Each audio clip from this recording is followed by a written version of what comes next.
Dans le psaume 78, 56, 60, Dieu déclare sans ambiguïté qu'il a abandonné le tabernacle à Shiloh. Le tabernacle sans l'arche n'était d'aucune utilité et l'Église en tant que système n'est également d'aucune utilité sans son témoignage.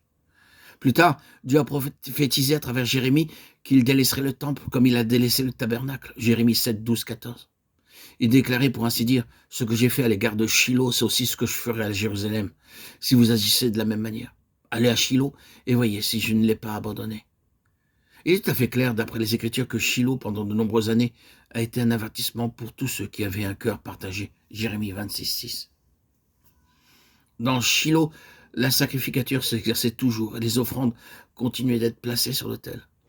Quoique la chrétienté ait perdu le plein témoignage de Dieu, nous y trouvons toujours le pardon des péchés, car l'autel y est toujours, de même que la sanctification personnelle, car la cuve d'airain s'y trouve encore, de même que le chandelier, la table des pains de proposition et l'autel des encens. Il y a encore de la lumière et de la nourriture pour certains, et beaucoup savent ce que signifie la prière. Mais cependant, ce qui est vital ne s'y trouve plus. L'arche n'y est plus. On peut y voir l'œuvre de Christ, mais le Seigneur lui-même, dans sa personne, n'a plus sa véritable place. Si vous pouvez être satisfait par la connaissance du Seigneur dans le domaine du pardon de vos péchés, de la sanctification personnelle, de certaines vérités spirituelles, de la prière et de la nourriture pour votre âme, alors vous pouvez être heureux en demeurant dans le tabernacle. Mais si vous saisissez la réelle signification de l'arche du témoignage, Christ, dans sa personne, alors vous direz, « Seigneur, je veux suivre l'arche, même si cela doit me conduire à quitter le tabernacle. » Dans le temple de Salomon, tout fut refait une nouvelle fois, sauf l'arche. Il y eut un nouvel autel, une nouvelle mer d'airain. En type, qu'est-ce qui différenciait le temple de Salomon du tabernacle? Le premier préfigurait la présence de Dieu au milieu de son peuple pendant le millénium. Le second parlait de sa présence au cours des pérégrinations du peuple dans le désert.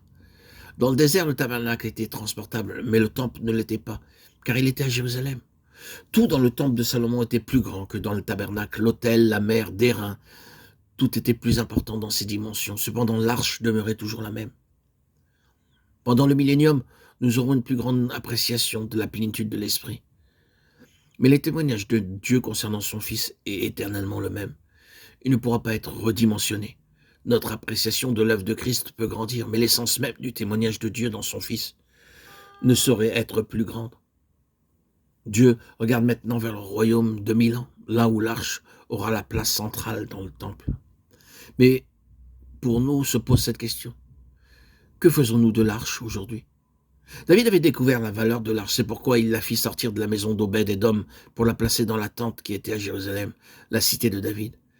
Et il transporta le tabernacle de Shiloh à Gabaon, 1 Chronique 16, 39. Que faisait-on dans ce lieu-là? On y offrait continuellement des holocaustes. Le tabernacle à Gabaon était sans arche. La gloire de Dieu était partie de là. Cependant, nous pouvons lire que des holocaustes y étaient offerts continuellement, matin et soir. Et tout dans le tabernacle était fait selon ce qui était écrit dans la loi de l'Éternel. De la même manière, l'adoration est toujours apportée au sein de la chrétienté organisée. Et dans plusieurs lieux, cela est fait, selon tout ce qui est écrit dans la loi de l'Éternel. Cependant, il manque quelque chose de fondamental. Le témoignage de Dieu ne s'y trouve plus.